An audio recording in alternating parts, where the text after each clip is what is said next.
New discoveries at Saqqara, April 2023. Despite ancient Egypt being one of the most thoroughly studied civilizations in history, new discoveries continue to astound the scientific community. In April 2023, a new high-profile discovery was published by an Italian-Dutch expedition, revealing astonishing new details from the era of Ramses II, a 19th dynasty pharaoh who ruled Egypt in the 12th-13th centuries BC. The planning of this expedition during challenging pandemic times significantly eroded confidence in its success. However, the scientists have proven to the world that their mission was epochal. Archaeologists from the National Museum of Antiquities in Leiden, Netherlands, and the Egyptian Museum in Turin, Italy, have returned to the Saqqara necropolis. The scientists have begun their work with a new set of modern equipment. The research plan was carefully prepared and developed. Months of painstaking work under the scorching Egyptian sun lay ahead. The initial goal was quite specific: to systematically explore the New Kingdom tombs located south of the Pyramid of Unas. The scientists sought not only to uncover artifacts, but also to reconstruct the social and religious lives of those buried in this complex.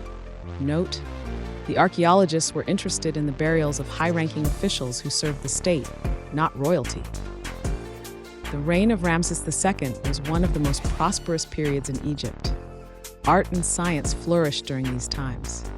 And so, under the leadership of Christian Greco and Lara Weiss, the team of archaeologists made a key discovery. They found a temple-like obituary complex. The main discovery was the tomb of Panesi, built for the administrator of the Temple of Amun. The architecture of this structure distinguishes it as a freestanding temple, with an entrance gate and a colonnaded courtyard. Yoyu Chapel, a small but exquisitely decorated chamber belonging to a gold leaf maker for the royal treasury. The reliefs here are striking in their detail. The walls depict a solemn funeral procession and the ritual transfer of a sacred boat, as well as scenes of worship of the goddess Hathor. The stunning quality of the well-preserved wall paintings allows researchers to study the technical methods of ancient artisans and the specific rituals of that period. Even the most daring scholars are astonished by the amount of detail in these images. A detailed analysis of the artifacts found at this site will now continue for many years. Scientists will dedicate dozens of scientific manuscripts to this topic. The pyramids continue to fascinate archaeologists and historians to this day. However, one of the greatest mysteries of this civilization remains the two enigmatic and unfinished pyramids located in the city of Zawyet el Aryan, supposedly built during the Third Dynasty between 2700 and 2600 BC. The Layer Pyramid and the unfinished Northern Pyramid are shrouded in mystery and intrigue. It is believed that the Layer Pyramid was built by Pharaoh Khaba and was excavated in the early 20th century. Near it, several large mastabas were found, suggesting that the area held great royal relevance. The unfinished Northern Pyramid, also known as the Pyramid of Baka or the Pyramid of Bikares, has had its ownership debated by Egyptologists for decades, with some attributing it to a king named Bikaris and others to a prince named Baka. Unfortunately, the pyramids have remained mostly untouched since their discovery.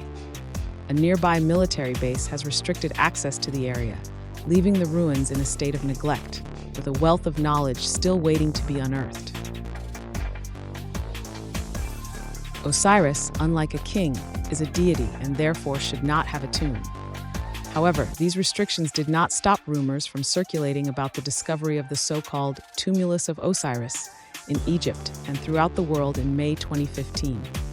The rumors centered on a 3,200-year-old tomb found in Sheikh Abd el-Korna, a necropolis on the west bank of Thebes. It is a vast but uninscribed tumulus. Nevertheless, it contains an immense transverse hall supported by 5 pillars and a staircase that descends into the bedrock to reach a complex dedicated to the legend of Osiris. Egyptian mythology states that Osiris was the first pharaoh of Egypt and ruled until he was betrayed and murdered by his brother Seth, who locked him in a coffin and filled it with molten lead before throwing it into the Nile. Dissatisfied with this, Seth later reincarnated as a crocodile, tearing the body into 14 parts and scattering them throughout Egypt.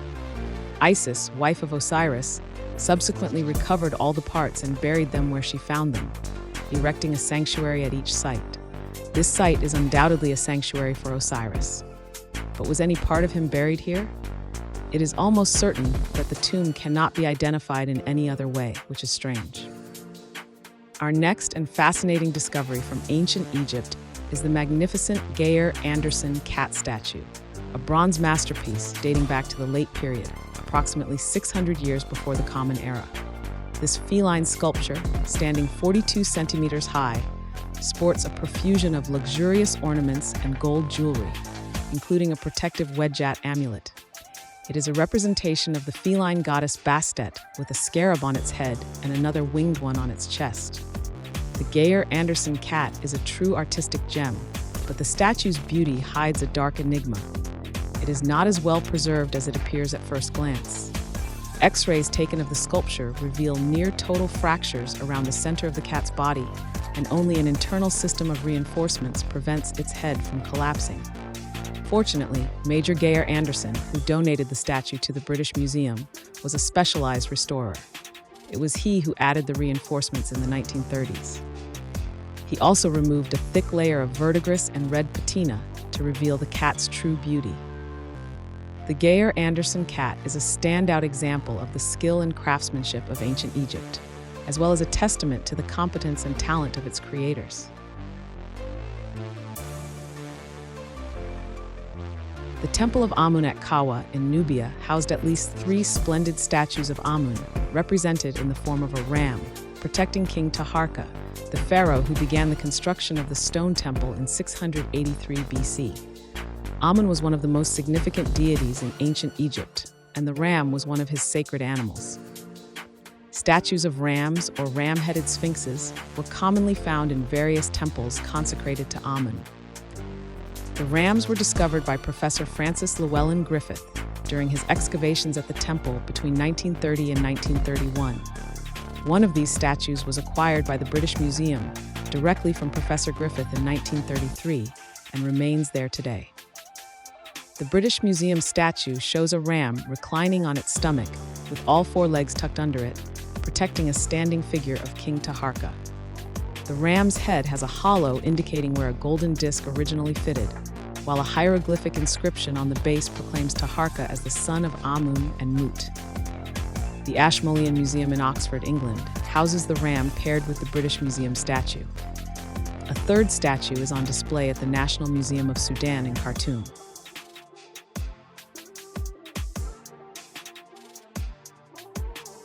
The Hika-Nacht papyri, also known as the Hika-Nacht letters, comprise a collection of papyri dating from the beginning of the Middle Kingdom of ancient Egypt, approximately 4,000 years ago.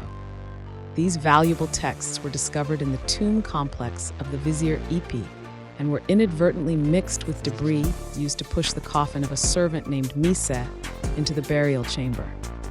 The papyri consist of letters and accounts written by Heka-Nacht, a priest of Ipi. They provide rare and valuable information about the lives of common members of the lower upper class of Egypt during that period. The documents offer a view of the monetary system of the time, in which rents and taxes were commonly paid to the pharaoh, and values were calculated in grains, especially barley. However, Heka-Nacht had no problem converting these values into equivalent amounts of oil, textiles, or copper. He both expected and offered payments in different commodities. These papyri are significant not only for the study of ancient economic thought and accounting, but also for the history of Egyptian fractions and mathematical techniques. The use of double-entry accounting and theoretical or abstract weights and measures demonstrate the sophistication of the Egyptian economy during that period.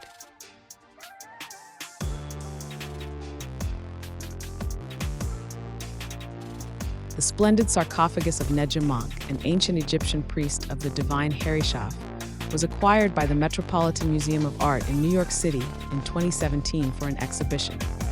However, in 2019, before the exhibition concluded, the museum decided to return the sarcophagus and the priest's remains to Egypt. This extraordinary coffin, forged from a mixture of materials such as cartonnage, paint, gold, silver, resin, glass, wood, and cast bronze, measures approximately 1.83 meters long, 50 centimeters wide, and 28 centimeters deep. The lid is embellished with vignettes of funerary spells from the Book of the Dead, depicting the heavy task of balancing the heart against Mot and the complex process of mummification. Inside, the figure of the goddess Nut appears partially covered with silver leaf. The base of the sarcophagus features a hieroglyph of the backbone of Osiris, symbolizing stability. Nejamank's titles as a priest of Harishaf are inscribed on the sarcophagus, evidencing his unconditional devotion to his role. Before its repatriation, the sarcophagus's provenance was disputed with forged documents claiming it had been exported in 1971 with the permission of the Antiquities Organization, and that it belonged to Habib Tawadros, an art dealer in Cairo. A subsequent investigation led to charges against the art dealer Christoph Kunicki. Sometimes, crime does not pay.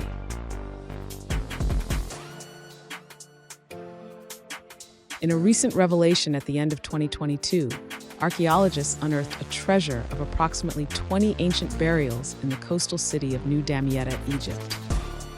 These tombs, dating from the 27th Dynasty about 2,600 years ago, offer us a window into a time when Egypt struggled to maintain its independence from foreign rulers, and its capital was situated in the Nile Delta. Gold leaf funerary objects were discovered among the remains, molded in the shape of revered Egyptian deities such as Isis, known for her magical healing powers, the feline protector Bastet, and the falcon-headed god Horus. It is believed these gold idols were used to provide protection to the deceased in the afterlife and elevate their status to that of a god. It is quite clear in contemporary religious texts that Egyptian gods were considered to have flesh of gold, according to Egyptologist Campbell Price, who led the team responsible for the find. In addition to the idols, the team discovered scarab amulets, a symbol of renewal in ancient Egypt, and canopic jars used to preserve organs. Despite the numerous discoveries, much remains a mystery about these ancient individuals, including their identities. Beni Hassan is a cemetery situated in Middle Egypt of great historical significance. It is located approximately 19 kilometers south of the modern city of Minya, in the region between Asyut and Memphis. This cemetery was primarily used during the Middle Kingdom, spanning the Middle Bronze Age, although some Old Kingdom burials are also found there. To the south of the cemetery is a temple dedicated to the local goddess Pakhet, built by the famous pharaohs Hatshepsut and Thutmose III. This rock-cut temple is known as the Spios Artemidos, due to the Greek identification of Pakhet with Artemis. The cemetery houses 39 ancient tombs of the nomarchs of the Middle Kingdom who ruled from Hebenu in the Oryx Nome. These magnificent tombs, carved into the limestone hillsides near the provincial capital, are famous for the quality of their paintings, which portray scenes of daily life and warfare. The elite of ancient society erected spacious and meticulously ornamented tombs, reflecting their social and political positions as rulers and officials of the Oryx Nome. These majestic tombs, chiseled into the calcareous slopes near the provincial capital, are celebrated for the quality of their paintings, which capture scenes of daily life and belligerence.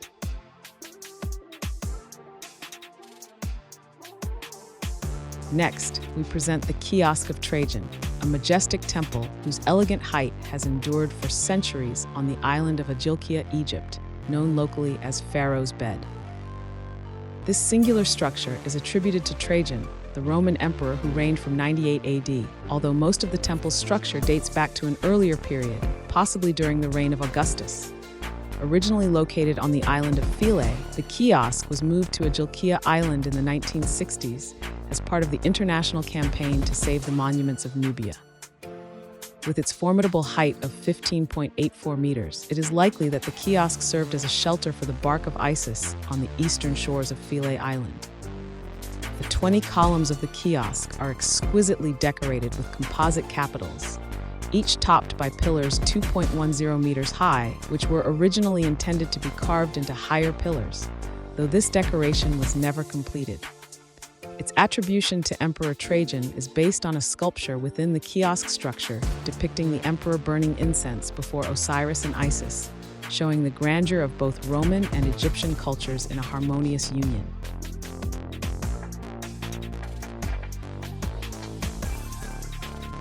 When archaeologists open ancient tombs in Egypt, it is quite common for them to find small sculptures known as shabtis. Hundreds of these artifacts have been found, but their abundance has not made it easier for archaeologists to identify their purpose. It is commonly said that they represent symbolic servants of the deceased, although this has not been proven. This theory originates from the fact that, based on timelines, shabtis began to appear in the tombs of the Egyptian aristocracy at approximately the same time that sacrificed human servants stopped appearing. Later examples of the artifacts feature inscriptions interpreted as curses or spells, but the older ones are simple.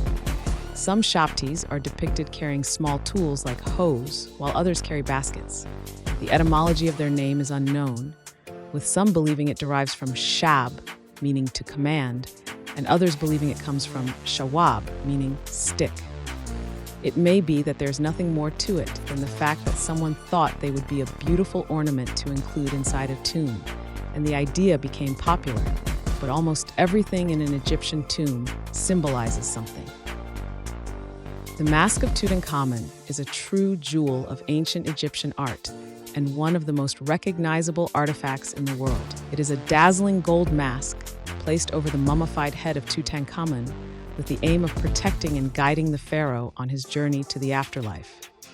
The mask, forged in pure gold and weighing an impressive 10 kilograms and 873 grams, features intricate details created by skilled artisans. The most notable characteristic of the mask is its striking resemblance to the young pharaoh, whose youthful and serene features were captured with amazing precision. The delicate inlay of precious stones such as lapis lazuli and turquoise makes the mask an even more exquisite work of art, highlighting the immense wealth and power of the ancient Egyptian pharaohs. Despite its grandeur and beauty, the mask has had a turbulent history since its discovery in 1922 by Howard Carter, with stories of curses adding to its fascination. Today, the mask remains a beloved symbol of ancient Egypt and is one of the most significant artifacts in the Egyptian Museum in Cairo, attracting millions of visitors each year.